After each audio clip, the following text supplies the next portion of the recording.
Welcome to the Chrissy Mayer podcast. We are on iTunes, YouTube, Spotify, and SoundCloud. And if you're listening right now on iTunes, please go and leave a 5-star review.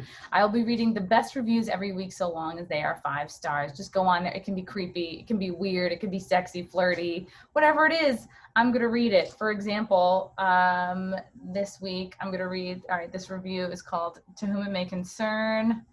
I've been trying to contact you about your car's extended warranty. It is about to expire. If you could please get in touch with me at 867-5309 and we can discuss your new plan. Sincerely, John Alibaba. P.S. Wouldn't change a thing. Keep up the great work. Aw, that's really funny. Well, thanks, John Alibaba. I'm really excited to have this guy on the show today. He is one of my buddies from Compound Media. He is the host of Safe Space on Compound Media and the author of 2 #1 Amazon best-selling books, Black Lives Matter and The Uncivil War. Taleeb Starks, how are you? Hey, Chrissy, thanks for having me on the program. This is the program. This is my serious interview program. And then I'll have to get you on my unserious other 2 programs where we just talk about sex and... This is your serious work. I didn't know whether to wear the clown nose or if I was to wear my serious face. I didn't know, but this is the serious Chrissy. This is me being very serious. You know, I sometimes drink an alcoholic beverage during this podcast. We get into the real issues to leave. We get into the hard-hitting issues of the day.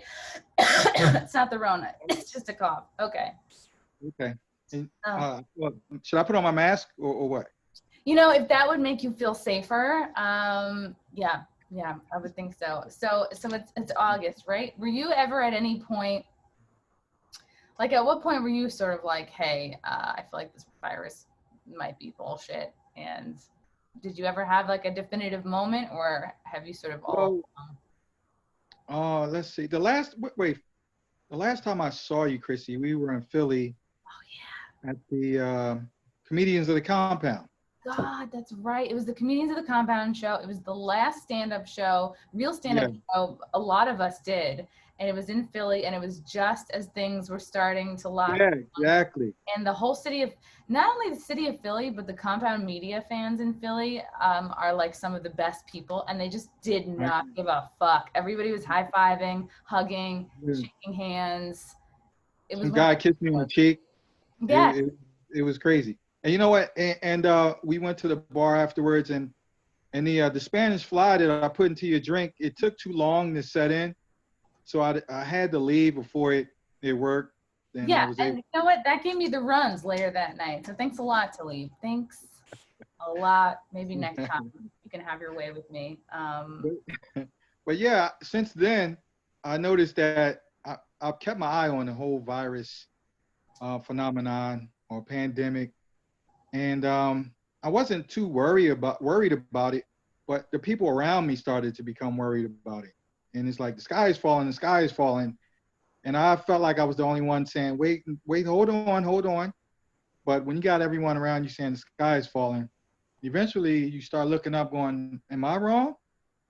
Maybe they're right. Yeah. You know?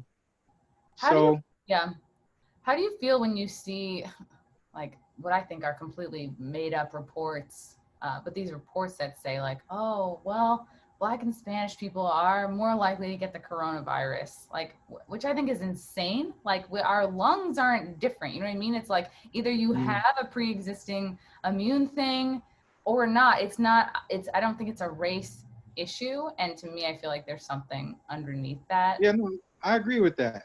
And I remember when around the time when the virus started getting front page, so to speak, there were people here in Philly specifically who thought that they couldn't get the virus because of melanin content. That's what people were saying in the beginning.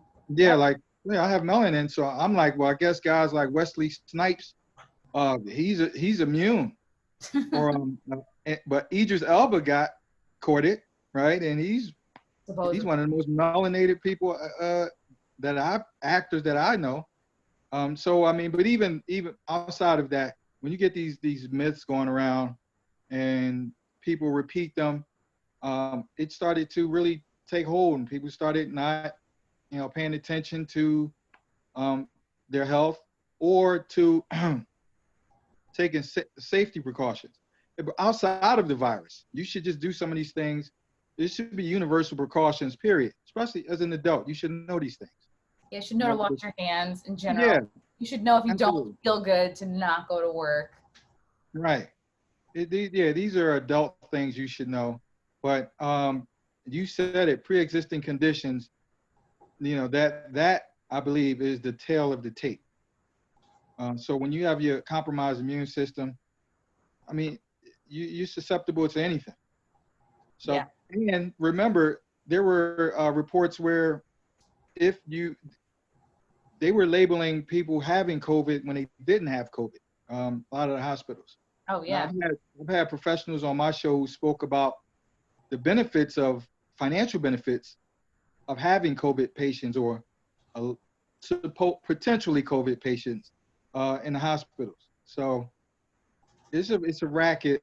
I'm not saying that it's a hoax. What I'm saying is that it's a racket. People are making a lot of money. There's a lot of clicks being generated from the media. The scare tactics are good. They sell. It's just big business Right, for because sure. the more scared the general public is, the more they're going to be hanging on every word of the mainstream media, and Right. it's almost like it's like you want more of it. I think people subconsciously want to be more scared in a sense, like you're looking for things that match what's going on inside. And Sure. yeah. I agree. I agree. So you got certain crowds that certain crowds you're supposed to stay away from, and other crowds such as the protest rioters, it's well, as long as you wear a mask, it's okay to go protest. But yet and still, you can't go vote with Yeah. using the same ideology, same standard precaution. You can't use that. It doesn't apply there. It doesn't make sense. So it's a shell game. Yeah, and Really. you even have Fauci saying, like, oh, he like blatantly is not going to condone people gathering in groups to go protest. Like, he's not anti that, but he'll say like, well, you shouldn't vote. Well, we shouldn't have sports. So Yeah. Right. Yeah, it's a shell game. yeah, it's crazy. Um, do you talk about, like, so your first book, Black Lives Matter, that came out in 2016, which I think was the first, I guess, yeah, perhaps the first wave of the Black Lives Matter movement. And I imagine your book is getting a bit of a resurgence now that it's kind of come back 4 years later. Did you discuss in your book, the difference between Black Lives Matter, the movement, versus the organization?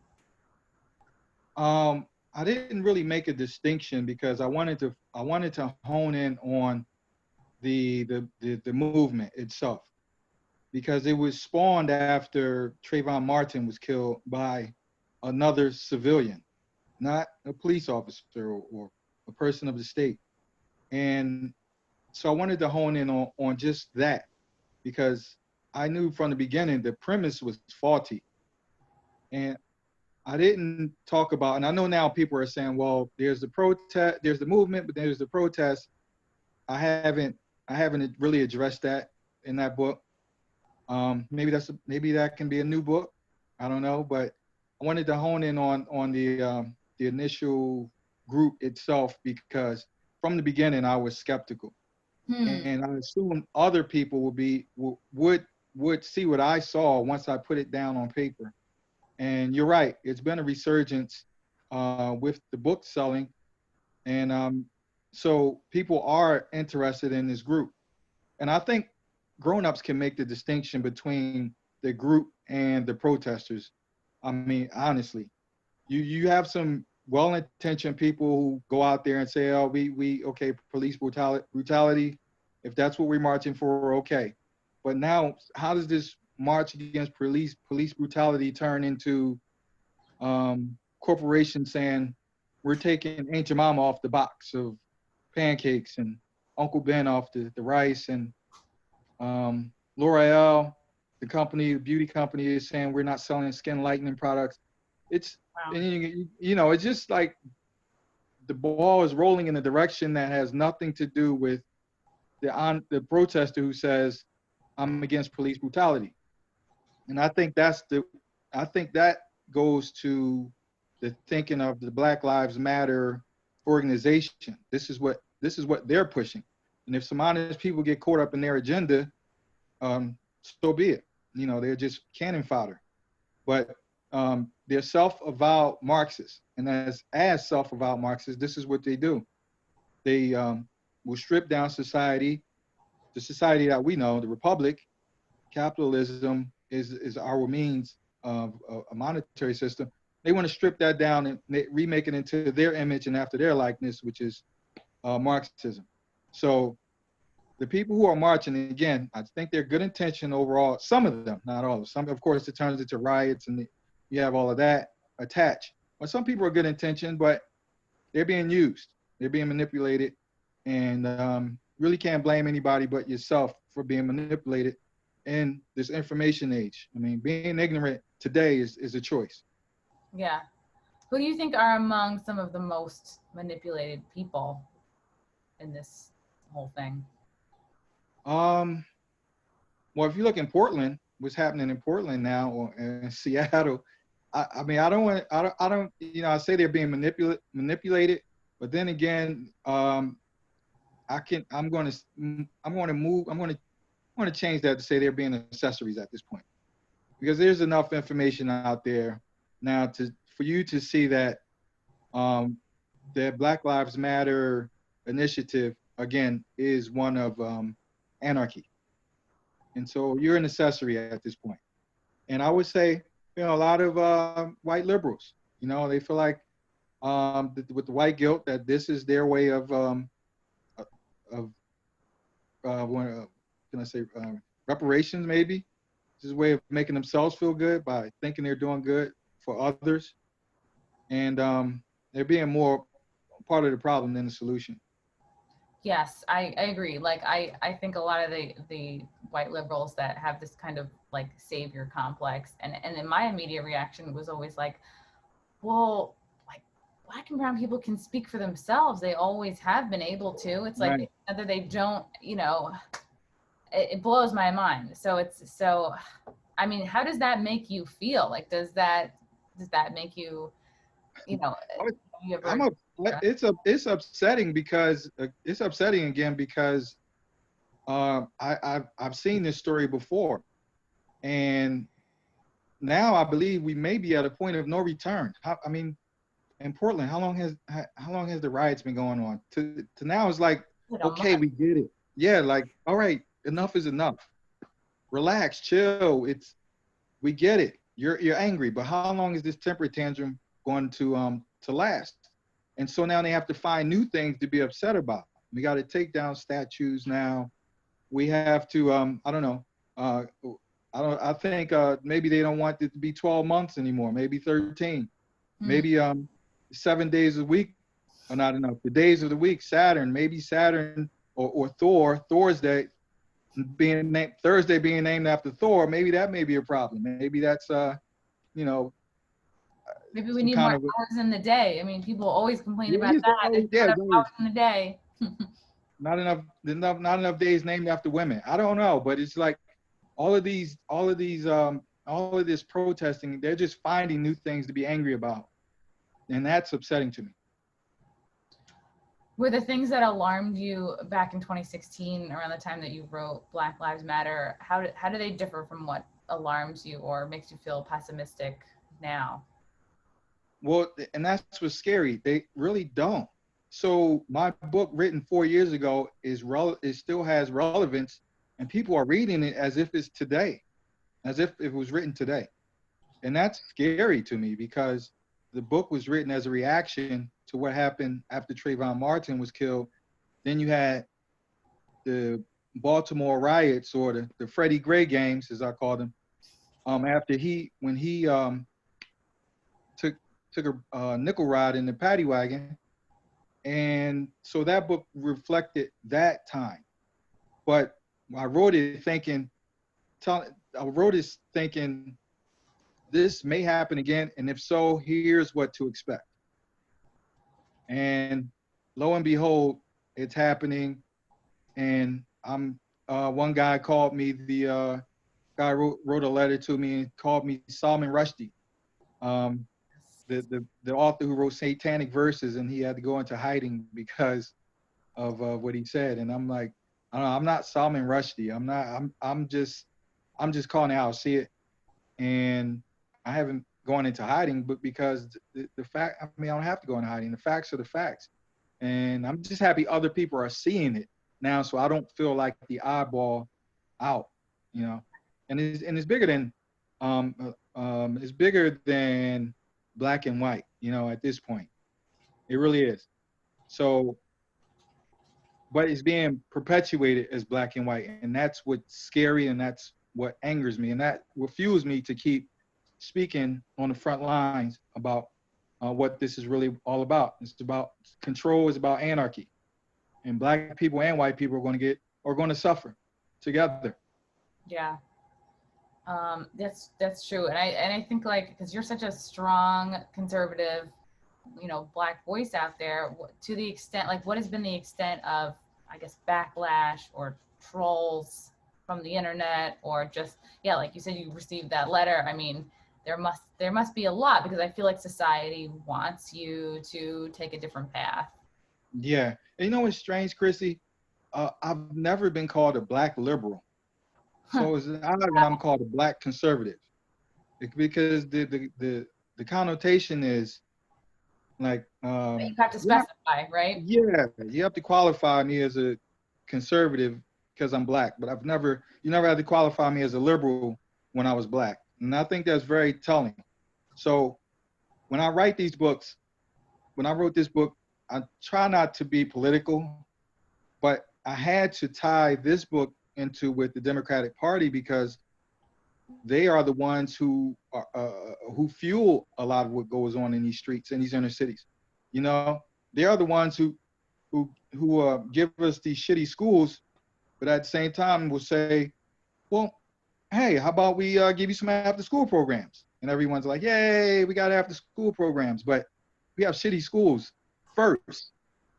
Those supplementary programs are just, they're tokens. Right. If it's So, a bad school, you're not going to stay later to do more stuff at the school. right, right. Yeah. Right. So they're just token programs that they keep putting out more programs. And at some point, the people you're giving programs to are going to go, we want more. And once you get that ball rolling, you never, and I say that's what's manifesting now. These demands, they're just growing and growing, and they created this monster that we're seeing. They aided and abetted this monster that we're seeing. And I kind of enjoy that part of it. I kind of enjoy the Frankenstein monster eating its maker, or turning on its maker. I get some sick kind of thrill out of that, but I know for certain that it's coming for me too. So that's the scary part. In what way do you think? Well, that happening? Because I live in the inner city. So if they can yell gentrification, we don't want it, and they can riot. And in Philly, the riots took place in Center City, where the stores, the major stores major corporations are located. And we watch on television as if we're watching a movie. But when I say it's coming for me too, the plaza down the street from my house was looted. And again, I live in an all-black neighborhood. And I've said this before, that the only white person on my block is a light-skinned black guy. That's as white as we get. That's funny. And it's black as far as the eye can see in this neighborhood. Mm-hmm. So the plaza is black employees, black businesses that we need to sustain this area. Supermarkets, pharmacies, banks, all of those close once the rioters start looting there. So again, when it happened downtown, it seemed so far away. Oh, they wouldn't surely come up this way, would they? But yeah, that's how it works. Once they start feeding, it becomes this feeding frenzy, and they whatever opportunity exists, they take it. So you have stores around here now that says, they may have a sign on the front, black business, as if that's going to protect them from the tsunami It's of sad. violence. I feel like they need to say that, you know? It's sad Yeah, that you don't they have to be say like, that. this is a business. Don't ruin whoever's life it is Right, that right. find it. Yeah, you don't have to get all Jim Crow with your business and put this is black business here. Don't tear down my store because we're black. But No, it took, buddy. like, it took. A lot of people were putting up those signs. It's like you wonder if people were putting up those signs, like, no matter who they were. You know, if they're like, well, this will help, you know, it's sad. So I may have lost you for a bit. Are you there? Yeah.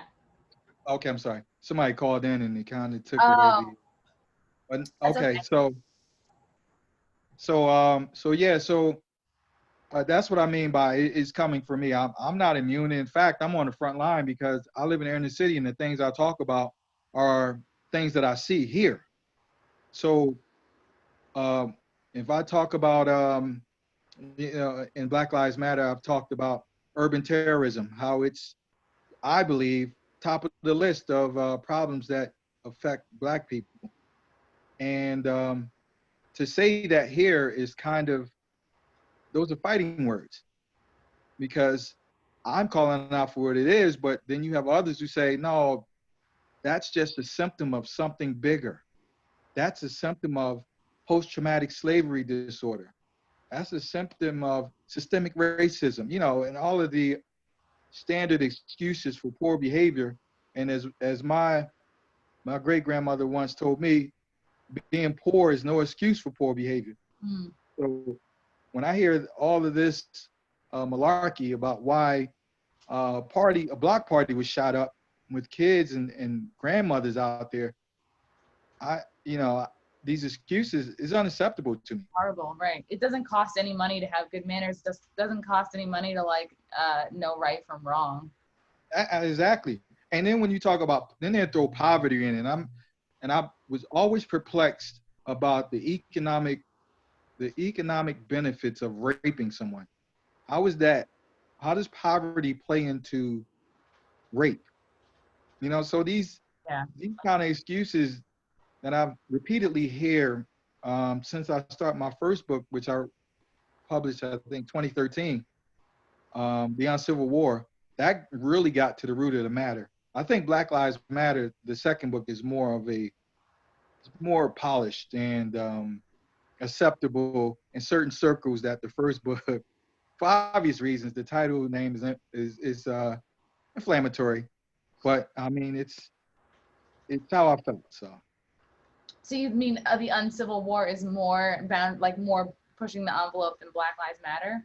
Yeah, it's because it's raw, and and I use the N word, and I use the N word. And I'm saying the N word because I don't know if you're putting this On podcast. YouTube? Yes. Yeah, so we don't want to shoot ourselves in the foot. So yeah, I use words liberally that I wouldn't use in the second book because the second book was more of a I wanted more people to read that book than the circle that I figured would read that first book. And the first book was written out of anger and frustration that built up over years. So, and the second one was more or less me smoking or drinking and saying I'm going to write a book. Although I didn't smoke and drink while writing, but that was the vibe of me writing. Like, I wonder why people don't see that this group that calls itself Black Lives Matter, they don't really, I mean, Black lives don't really matter unless here are the requirements for a Black life mattering to this group. And I would list the criteria. Right. So Has nothing to do with tackling, babies or anything that has to do with Planned Parenthood. no, not at all. Not one, not, and that's what I'm saying. That's what's so, that's so obvious to anybody with two functioning eyes. Even if those eyes were jaundiced, you still should be able to see the fraud that organization is. It's like So it just came out like in this lockdown that it was in the news, like actually charged and guilty of selling baby parts. Like, I don't know how much more black and white things it can be put. Yeah, yeah. Yeah, it's really no money in that fight, you know. Yeah. And the conservatives fight that fight pretty much for free. Like it costs your reputation Hmm. mainly, but financially, that's not a fight Black Lives Matter is going to get make money from. I'm watching the NBA basketball games where they have Black Lives Matter written on the basketball court. They're creating a social justice program that's going to be allied with Black Lives Matter, and 300 million over 10 years. You have Jack from Twitter. I think he donated 10 million. And you have other corporations who are virtue signaling by donating money to Black Lives Matter, which can't be accounted for. No No. one knows where the money is going or where's it's definitely not being used for any inner city programs. Millions of it is going to went to the Democratic presidential nominees. Sure. Oh, that's without a doubt. Yeah. Yeah. To help push their agenda. Yeah. So that's a big Democratic funding arm for all things politics. Yeah, for sure. Sad to see that not go towards. And then you have Trump, who's put more money towards historically, black colleges and universities than anybody before. But no one's talking about that. Yeah. Oh, you're not supposed to say that, Chrissy. I don't want you to get canceled. Yeah. I don't want you to get canceled, Chrissy. Oh God, wait, I completely forgot to do my read for my sponsor. Oh my God, okay. I'm very excited about this, guys. This is the show's brand new sponsor. It's actually Silk City Hot Sauce, and they just sent me a bunch of stuff. I've been trying it over the last few days. It's really, really good, and I'm excited for you guys to try it yourselves. Head over to silkcityhotsauce.com. Use the promo code CMP, and you'll get 15% off your order. These guys are so great. Jeff and Enid, they know their stuff. They're like a cute husband-wife duo. They run the company all by themselves. I think if we want to help the economy out, we should really start with small businesses who really care about their product and their customers. Again, go to Silk City Hot Sauce and order some of this killer hot sauce. I had some on my tacos last week, and probably after the podcast, I'm gonna have more because I have leftover taco materials. I'm excited. So again, use the promo code CMP. You'll get 15% off your order, and they're gonna throw in a free bottle of cherry sriracha and some stickers like these right here. I'm gonna start putting these. I guess I'll start putting them around my apartment and maybe outside. So use the promo code CMP. Silk City Hot Sauce. God, I should have, it would have been perfect to be talking about Hillary Clinton and then go into the hot sauce promo. Right. Wait, did they know that I was going to be a guest today? No, it's How does it work? no, that's the sponsor for God. I guess I've had them for almost a month now, a couple of weeks. Okay. All right. Well, this works. The hot sauce. Yeah. Yes. Can I try some of that hot sauce? They make sriracha. Yes. Yeah, for sure. I don't know if I'll eat the cherry sriracha. I mean, I'm gonna try it. You know what? Maybe I'll bring it into compound and I'll leave some in a little bag for you. Oh yeah, I love sriracha. So yeah, so it works, and it has nothing to. This was totally coincidental. Had nothing to do with me being on the show.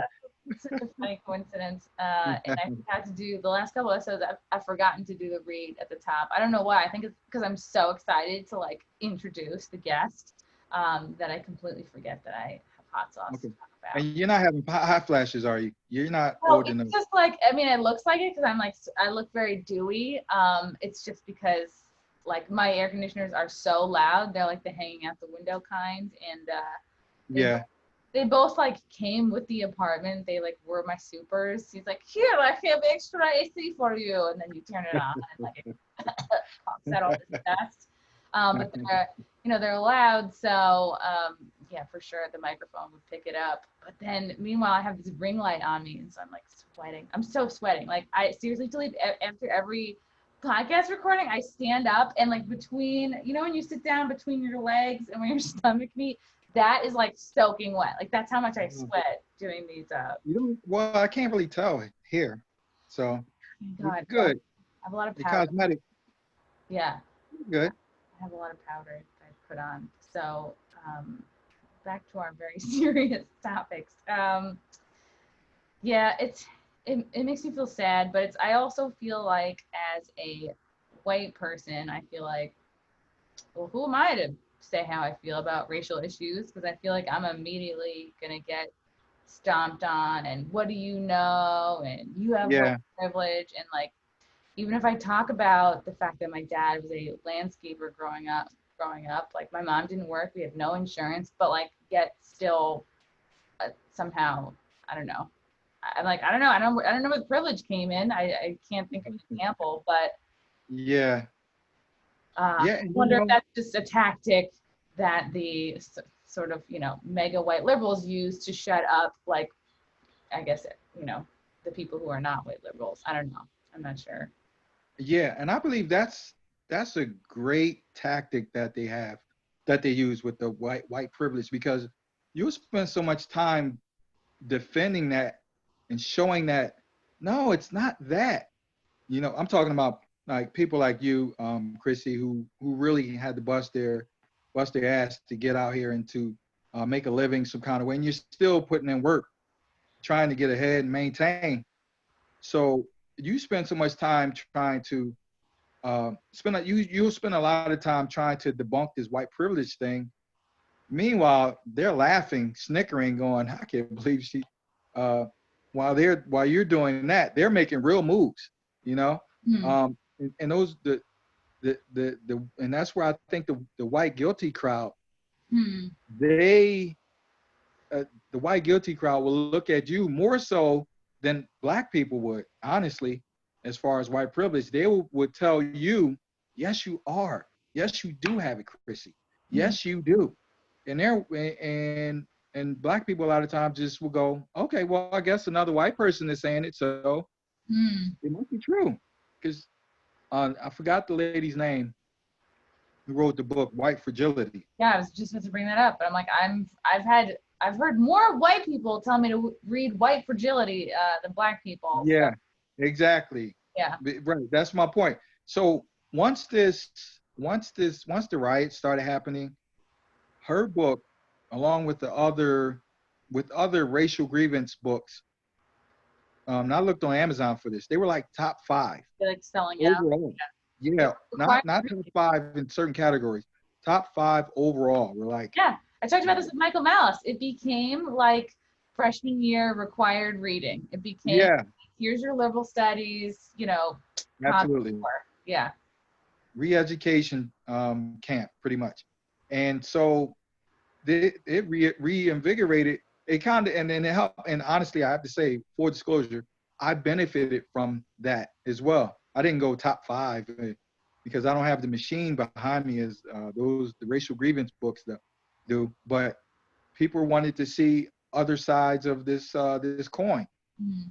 and and so I was able to grow during this period when I was thinking, okay, I've said what I had to say, let me move on. But now the conversation is reignited, and I'm just sad for people like you, Chrissy, who good-hearted, but you're in court in the middle, saying even if you say, okay, police brutality, we got to do something about that. Even if you say that, you still, that's not enough. They will expect you to do more. You have to become an ally. You Yeah, have your to whole denounce. social media has nothing to do with you or your business anymore. Right. Fully You turn have that over to, you got to yeah, put the black yeah. you got to use the black Black square as square all your day, every day. avatar. My whole feed is Yeah. black squares, you know? So it's like you have to be all in or nothing. And it's that's just the way it is. And it makes me pessimistic about the direction of this country, because this silent majority that I keep hearing about, you're gonna be forced underground Hmm. if you don't speak up and speak out, really. And that's until the silent majority does become more vocal. We're going to have conversations like this, Chrissy. I believe maybe on tin cans with the wire. Burning We the might have to really go underground. They might push us yeah, underground. sharing a can of beans together. Right. Have to fly you a kite or a pigeon with the message, and you send it back. I mean, things will get bad. We will get Yeah. squashed. And you notice how social media sites, social media sites, how they coordinate strikes against certain people Oh who yeah. they deem whatever. I Yes, guess. literally today I was suspended from Twitter for calling out like basically like child porn accounts. Like I started doing it last night. I was like up all night. I couldn't even sleep. This shit bothered me so much. And I was tagging and I was like somebody actually tagged me on it. And then I clicked on it and I was like, whoa, what the fuck? Because I had never seen, any kind of child porn my whole life. It's like, it exists. And of course, we also know there's plenty of regular porn on Twitter. And to just have this be like right under my nose, I felt so pissed. I felt angry. I felt upset. I'm like, these are little kids.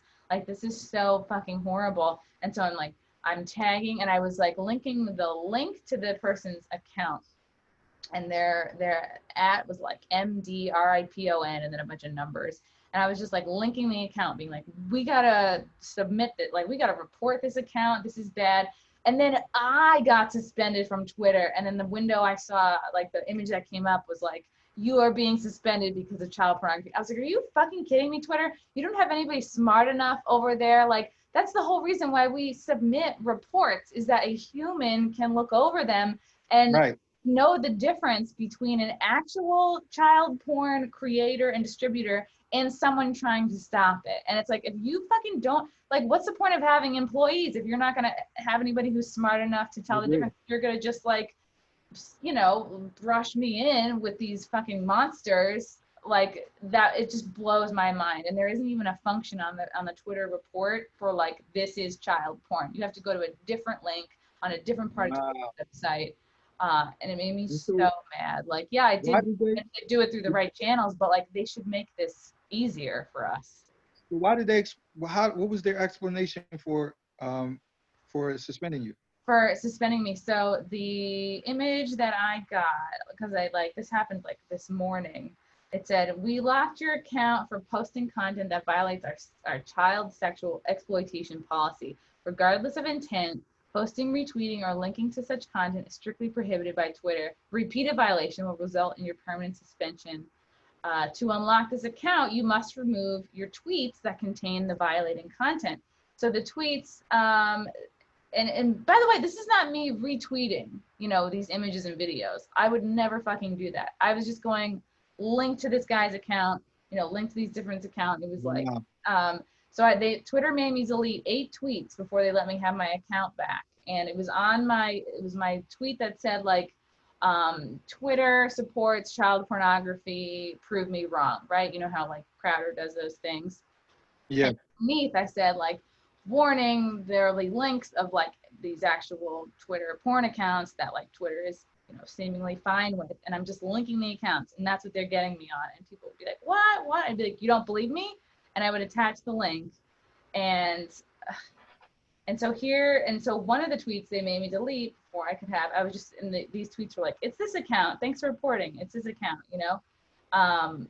and one of the tweets they made me take down before I could have my account back was this one. It says, wow, it only took Twitter 4 hours. You can't see it. Wow, it only took Twitter support 4 hours to acknowledge reports of child pornography. Thank God you guys aren't EMTs. And all it was the screenshot of them being like, we got your thing. It was like, it had taken just way too long. And the screenshot was just, Twitter's acknowledgement. And they thought that, you know what I mean? In the acknowledgement, it just has the guy's, handle and then noting what tweets I had reported. Man. But it's like, it's also kind of curious that, among the tweets that I have to delete to get my account back is also one where I'm critical for Twitter for their like unbelievably slow. So you had to, they wanted that removed as well? Yeah. Oh yeah. The one where I'm like, thank God you guys aren't EMTs. Oh my gosh, man. So that's really upset. That's horrible.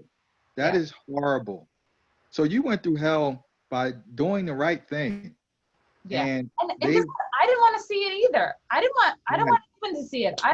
Everyone, and then a few people were giving me shit. And I'm like, you shouldn't be, look, I'm like, this shouldn't be on Twitter for people to share. It should not be easy to see it and open it. Like, you're giving me shit because like if I had just typed this guy's name out with spaces in a way that it doesn't link to his account, if I was like really safe about it, I don't think anything would have happened. I don't think anybody would have done anything. So your status is good now. How about that account?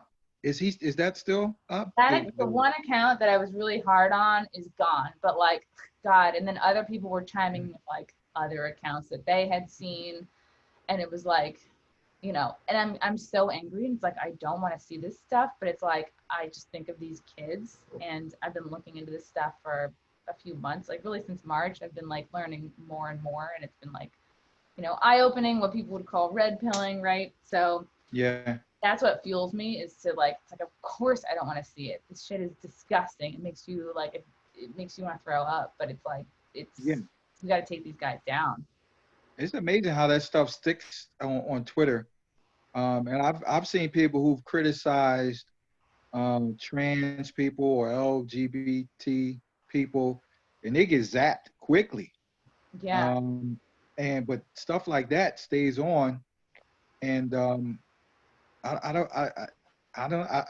not certain that they don't know that stuff is there. I don't want to get into any conspiracy stuff, but I think they can clean that up if they really wanted to. I'll just leave it. I'll leave it there. They spend so much time bending over backwards for celebrities. They're sucking Chrissy Teigen's dick. You know what I mean? Like, she deleted 30,000 tweets, which I pointed out, and then she was like, actually, it's 60,000. And then she blocked 1 million people. Then Twitter gets hacked for 12 hours. All the blue check marks are can't move a muscle. And then that's over, and then you have Twitter formally coming out to say that they're censoring anybody that has anything to do with QAnon. You're telling me that these events are not all linked, that these are all coincidences? Yeah. And then they banned, and they sort of stifled the hashtag Save the Children, which is a big one that we use for child trafficking and sex trafficking. So it's like you could keep saying that these are all coincidences, or you can be like, okay, like Twitter at least knows of this and doesn't care to do very much, or at best is in on it somehow, is profiting from it. Yeah, and you're right about QAnon. I was really surprised about that because, I mean, I don't know much about QAnon, and I've said before, the Q could stand for quirky quacks for all that I care. There are quirky quacks for sure. But really, they're just talking about what they believe. Yeah. And and you know what? If certain people who utilize the Q hashtag, if they're doxing, threatening, I get that. But you throw the single person overboard. The whole group shouldn't have to suffer because of a couple of quacks. Yeah. You know, but they went after the whole group. So, and that's scary. Again, if they come after them, I don't feel secure. And they wouldn't have done it if Chrissy Teigen hadn't made such a big public stink about it. She said, these people are coming after me. These people are attacking me. I feel unsafe. It's like, you feel unsafe, Chrissy Teigen? Like, people had like years, since going back to 2009, of her tweeting these very sketchy pedo-esque types tweets. Very, like, if she didn't know about Pizzagate, she was doing like a nod and a wink to her buddies that did. Like, she would talk about toddlers and TRs, like, wow, they have such tight little stomachs, like gross, like descriptions of the show. Yeah. Like, oh, this is time for some more eye candy. Oh, I'm gonna Anthony Weiner this kid. Like, not just, you know what I mean? Oh, I love pizza. Brad Pitt handed me pizza. I woke up with pizza all over my chest. I am a person who enjoys pizza. I don't think I've tweeted about it once in my fucking life. You know what I mean? So she's got years of sketchy tweets. And then she complains about the Q people who are just calling it out, you know? Yet they're the ones that have to go down for it. Wow, that's another level. That's another level that I don't know, because I'm just learning from you right now. It's a lot. Thank you. Yeah. Oh, it's like, I mean, and I feel like maybe I've even talked about it so much on other episodes, but yeah, like, this was not over nothing. Like, she had some very tweets that make you go, oh God, like, I would not send my kids over for a play date, you know? And she has kids, which is like, blows my mind. But and it's like, you know, it's not like, you know, I don't think people were calling her. Some people were calling her a pedophile, but I think it's more than that. I think she has friends who are doing all this deeper, more like satanic stuff. There's a clip of her on the show on Netflix. She's in the back seat of a car, of a cab with some guy, and she's like, if you were at a really fancy restaurant and they were having human meat, would you have a tiny bite? And the guy was like, ugh, no. And she's like, really? I would, you know, ha ha ha. She laughed it off. And she said it in such a way that, like, if you had heard it, you go, oh, she's had human meat before. Wow. Yeah. Yeah. Kind of all these things together that make you go like, all right, she knows about some stuff that's not on the level. So that's where that came from. Yeah, really weird. Yeah. As they say. So yeah, switching gears back to other stuff. You mentioned in your interview with Candace Owens that there is a racial grievance industry. Could you explain that a little more? Yeah, so the racial grievance industry is what I call this entity that uses race to advance its bottom line, which is money. And you have, I've used the notable racial grievance industry stockholders like a Al Sharpton, and you have your Sean Kings now. Um, you have Benjamin Crump, who I believe is the official attorney for the racial grievance industry, because wherever there is some civil rights violation, he's Johnny on the spot. You know, you have those guys, Jesse Jackson, Colin Kaepernick, he's the official athlete of the racial grievance industry, where it's just based on old racial grievances that don't exist. So they dumpster dive for racism, where and if they can't find it, they'll make something up, and that's the business. You know, you have the military industrial complex, you have the and you have this racial industrial complex that I don't think gets discussed enough, and that's one of the biggest entities of our time that we need to focus on, because they are dictating terms to the country right now by using race. And you look around of what's happening now, it's boiled down to race, and they are fanning the flames, you know, of this racial inferno that they created. And then sometimes they complain about the flames that they fan. You know, it's weird how they work, but whatever helps them stay in the headlines, make money, get TV appearances, build their social media profiles, it's centered around race, and they just keep doing it. And, you know, it's like, now, like I said earlier, once it start, they don't stop, and they'll just keep finding other things to be upset about. I mean, how is it now that Black characters, cartoon characters, have to be voiced by Black people? Like, who's gonna know? Who's gonna, you know what I mean? Like, there's probably Asian people, you know what I mean? Like, there's probably a swapping of there's a limited amount of voice actors out there. You know what I mean? Like, so, but then where does that stop? Does a gay character have to have a gay person in real life? Does a trans person have to? And you're like, sorry, you got to take one in the butt before you can be this character. Right. You got to take at least one. Bend over, buddy. Here we go. It's weird, man. But I tell you what, and Family Guy is probably my favorite cartoon. And but I'm thinking, since we're doing this whole, the character has to match the person in real life, I would like to see Anthony Weiner be Quagmire on Family Guy. I think that would work. You know. Great. But it's a white guy that plays a Black person on Cleveland character. White guy does that voice. Really? Oh, wow. Yeah. That's a great voice. He resigned because of this. So he does Cleveland. He does the Mexican woman, Consuela. So I guess they're going to bring in the. So he's just done. He has no roles now. I mean, yeah, but he resigned, so that's on him. Okay. I don't know if it was forced resignation, but this movement of grievances is you get caught up in that wave, and if you're not a part of the wave, it comes down on you. And eventually it comes down on you anyway, whether you're part or not. Like I said earlier, you can call yourself an ally, but if you're not checking all Oh, the boxes, yeah. right? How good are you? It's kind of like Yeah. cancel culture. Unless you're gonna apologize, and what's that girl from that YouTube girl? What was her name? Jenny.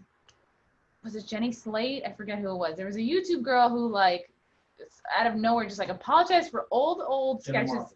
Jenna Marbles, never mind. Jenna Marbles. She apologized for her old videos and took her whole channel down. Like, if you're not gonna cancel yourself until next week, then what good is your apology? You know what I mean? If you they want you to never make money again doing comedy or whatever it is that you supposedly are getting canceled from. It's Yeah. not So you apologize. you better not tweet anything at 9 years old that may catch up with you when you're 29. I haven't And you on have to Twitter apologize. since That's crazy. 07. So, yeah. Wait, what? Wait. Say it again. I've been on Twitter since 07. I think since the beginning. Oh, okay. I That's thought I you was said 7. since you were 7. Maybe I could say that to seem younger. Yeah, I joined March 2007. Thank you very much. Wow. I was an early adapter, but then just got on TikTok, this year. So, in other words, so thinking of the girl you're talking about, so she fell onto her sword and they still canceled her. Is that what happened? I think that's what it was. I think she was getting some pressure from old characters she had done. Okay. I don't know if they were black. Oh, I think one might have had just a lot of bronzer on. I think she was just doing like a person who had a lot of bronzer on. I think it was more about the makeup than it was a race thing. But Okay. she I think got some backlash and pressure and like just canceled her whole channel. She's just like, I guess I'm done doing YouTube. And she had this sad video of herself, like no makeup, looking awful. Like, she's a pretty girl, but like she wanted to make it known that this was an I'm sad and sorry video. She hasn't posted a video. And she hasn't posted a video, what, in 2 months since she did that? So Wow. And that's what I'm that. You know what I mean? You're just gonna take yourself out? Like, I don't know. And you'll get deplatformed by it, she does that on YouTube, and then somehow Facebook may go, we don't want you over here. It's just one domino falls the other. With social media, you have to be careful because that cancel culture will follow you and try to destroy you for something that you did when you were a teenager. And cancel and like allyship, being an ally, it's the same thing. If you're not gonna go 200%, like, well, then you're full of it, and we'll help you the rest of the way there. Right. But the scariest part, Chrissy, is when it comes for comedians, because I always said that like comedy is like the last bastion of free speech. So when cancel culture comes for comedians, that is when the game is almost over, because like you're a comic. Now you can't say certain jokes. You can't make people laugh for certain, over certain things. And laughter to me is the ultimate antidepressant. So if we can't laugh at ourselves, then we're gonna cry. Yeah. We're done. Yeah. And so you got comedians who are apologizing for tweets or something they said that like it's not personal. Why are you submitting to the will of this mob? Yeah. Especially during this time, this sort of bullshitty lockdown time. It's like, look, we're not going out and meeting people in bars and having as much random sex as we used to, right? That's not encouraged. So now we can't gather in groups. Fucking, I don't know if it was Cuomo or de Blasio, they just sort of like took out comedy. Like music can happen in groups, but not comedy, because when you laugh, there's moisture particles that could jump into someone else's mouth, like the most insane bullshit. So it's like, and you have this cancel culture bullshit going on. Like, where is the pressure release valve then? Like, when does anybody get any relief and any kind of taking a load off, So. Well, I'm sorry, Chrissy. I didn't mean to turn you into me. I'm like a curmudgeon, and no. You're good. You're bubbly, lively, and I don't want to I don't want to infect you with my pessimism. So No, it's okay. you're you're still pretty bubbly, I think. yeah, There's okay, bubbles. You're like a okay. seltzer that was left out overnight. Like there's some, it's not the most bubbles, but there was at one time bubbles, you know?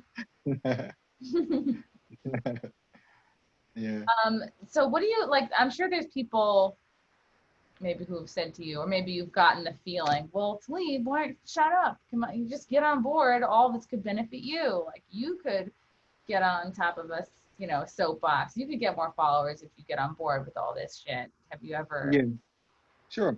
felt that way? Yeah, I've had that petition.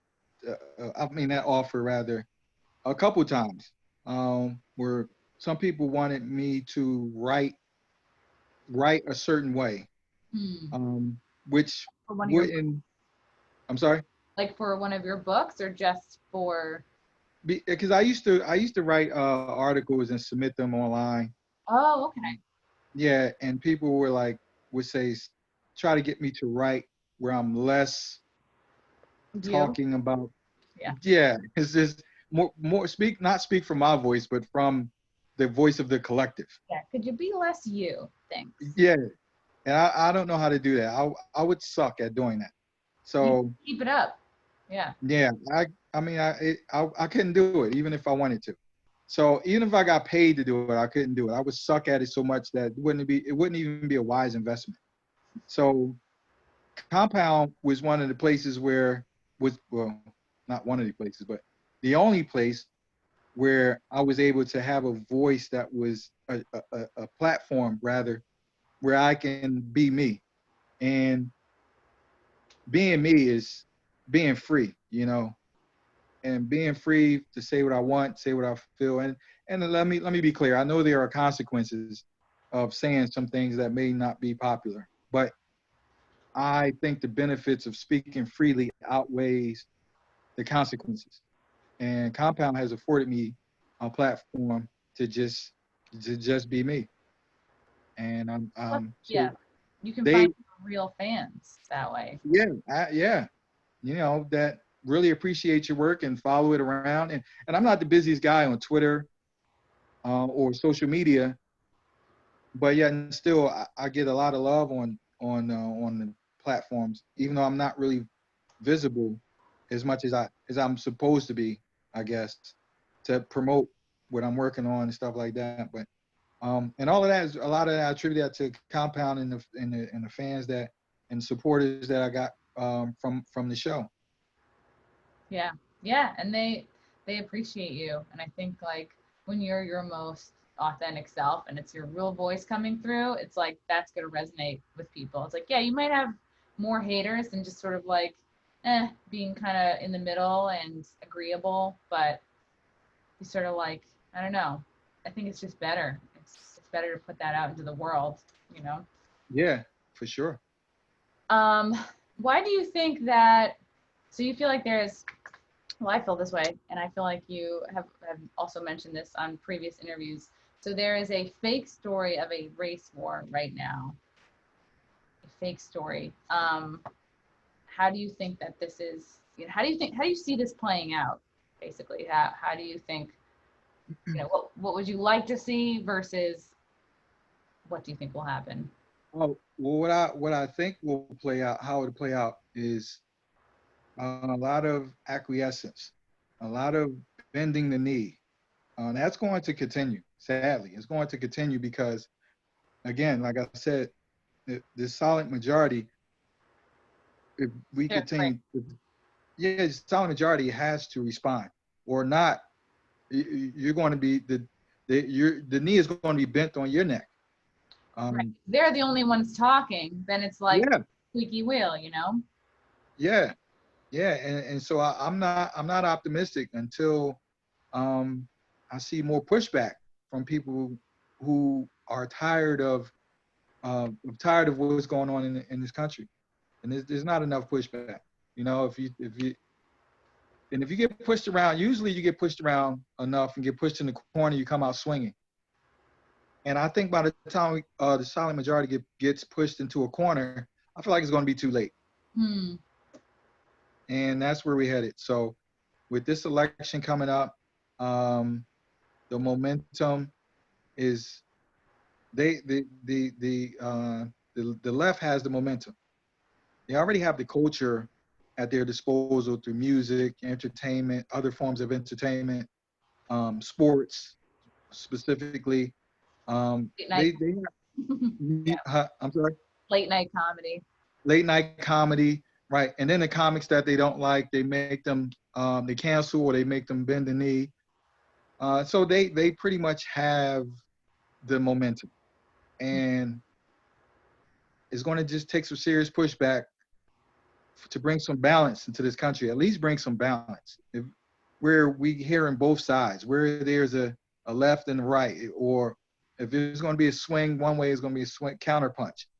There's really no counter punching from the right What would or from. significant pushback look like?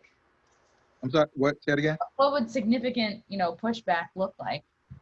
Well, I think one is, first of all, stop bending the knee. First and foremost, stand on your principle, which is no. I think what's the name of that Red Bull? The owner, the CEO of Red Bull, said, "No, I'm not doing any of this Black Lives Matter stuff." Wow, which is like I haven't heard very many or any corporation Right. say a peep. Yeah, so he came because his board of he had a marketing team who were trying to become part of this Black Lives Matter marketing machine and trying to appear woke, and said, "Hey, we have to do more, Black Lives Matter stuff." And he said no, and actually they got fired because Wow. they leaked a couple memos. Once he said no, they said okay, and they leaked a couple memos from the meetings where to make him paint him out to be a bad guy. Wow. So that they can keep their jobs, pretty much. yeah, but they got fired anyway. Wow. So, but moving forward, they're going to be out here appearing to be allies and wave this flag as if they were fighting for, righteousness, and was fired because they were on the right side of history. Right. So like authentic, speaking up, authentic pushback. Yeah, so when you get people like that CEO saying no, I'm not doing that, and you get people on the ground who saying all lives matter, when you get politicians saying we're not letting you tear down the buildings, and we're sending in the police to quell this riot. When you have some force behind these words, I think that's when that's what I want to see more of. Now I'm just not seeing that. It's like I said, that CEO is one out of 50 who said, okay, we'll have a Black Lives Matter carton of ice cream, and we'll put black characters on there. And what flavor should we pick? Yeah, we have some mocha chocolate with some Black Lives Matter lemonade that goes with it. Yeah. So he's one out of 50, and that to me, that represents what's really happening out here in the country, where you just have guys like him who are just part of this silent so-called majority, but to me is looking more like a minority. And he's him doing that. It's not only sets an example to people, to like everyday people, like, and he's not doing that so that the people who are on his side buy more of the product, although that is a consequence of it for sure. But it's like that emboldens the people. It also emboldens other heads of other corporations. They go, oh wow, we're not all slaves to this agenda. Because I remember a couple of years ago, every single corporation was doing their LGBT thing. Everybody was rainbow marketing this and that. And like my actual gay friends were like, this is like not big fans of it. They're like, this is obvious pandering, and it's like, you're right. It's virtue signaling. Totally authentic. And like actual LGBT people were seeing that. So it's like, I imagine, that's starting to happen a lot with Black Lives Matter as well. Yeah, for sure. Yeah. I don't know. I mean, I enjoy a rainbow. I enjoy a gay person, but it's like, just be authentic, And don't feel like, it's the mob. It's like, that's the thing. It's like you take all the good naturedness if it's a good cause, people will be on board with it. There shouldn't be I this agree. like mob pressure. Yeah, I agree. Yeah. Well, all right. We're gonna hang in this. We're gonna hang in there together. And hopefully people listening to this who feel as we do will be inspired to, in whatever ways they can, say their feelings, not be afraid, talk Yeah, to people about it.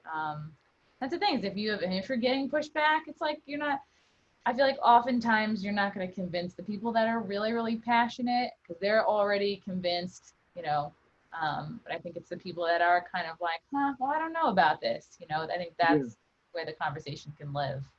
yeah. And that's where I think conversations like this are important because, again, you're a comic. I'm not a comic. I mean, sometimes I say some funny things, but you're. This is what you do. But we're having a conversation about real events, that's going to impact us for the foreseeable future. And everyone has opinions are like birthdays. Everyone have opinions, but we need to we need to speak on those. Even if your opinion is not popular, let's hear it. You don't have to get shut down. Like you said earlier, you feel like being a white person who may not be an ally, you can't speak anyway. You can't if you're not talking in the way that they want to hear as a white woman, then you feel like let me not say anything because they're gonna go, what do you know? And it shouldn't be that way. You know a lot of things. You've been around for a while. I don't know how old you are. You're probably about 19, 20, I assume. Yeah. But Yeah, I'll take it. in your 20 years, you've seen a lot, and you should have an opinion about what's happening in the country that you're going to live in. You should, and you should have some say. You shouldn't be shut down. And it sucks that like some people's life experiences are worthwhile and acknowledged and other people's aren't because they don't fit into the motive. So, well, Well, thanks for having me, Chrissy. oh, this was great. Great to leave. Anytime. Where can people find you if they are not already following you on the interwebs? Oh, okay. Well, the Free Library of Philadelphia. Um, That's great. I took residence there when the riots started happening because I felt like that was going to be the safest place, the library. I didn't think that would get looted. No one's going to take the bucks. Nobody's, yeah, that was a safe space. But no, I guess you can follow me. Or you can reach me on Twitter at Taleeb Starks. That's pretty much where I am. It's Twitter sometimes. ALEBSTARKES. And Correct. please, if you're not already subscribed to Compound Media, please subscribe today so you can watch Taleeb's show, Safe Space. What days is it on? It's on Thursdays at 12:30 Eastern Standard. Tuesdays at 12:30. Thursday at 12:30 Eastern Standard. It's an awesome show. Yeah. Taleeb, thank you so much for coming on the show. Hopefully I'll see you soon. To give Yes, you that indeed. hot sauce. And we got to have some drinks so that I can. Let me prepare the drinks, okay? Oh, wow. Okay. Yeah. I'll bring my knee pads. Yeah. Bye. Okay, dear. Take care.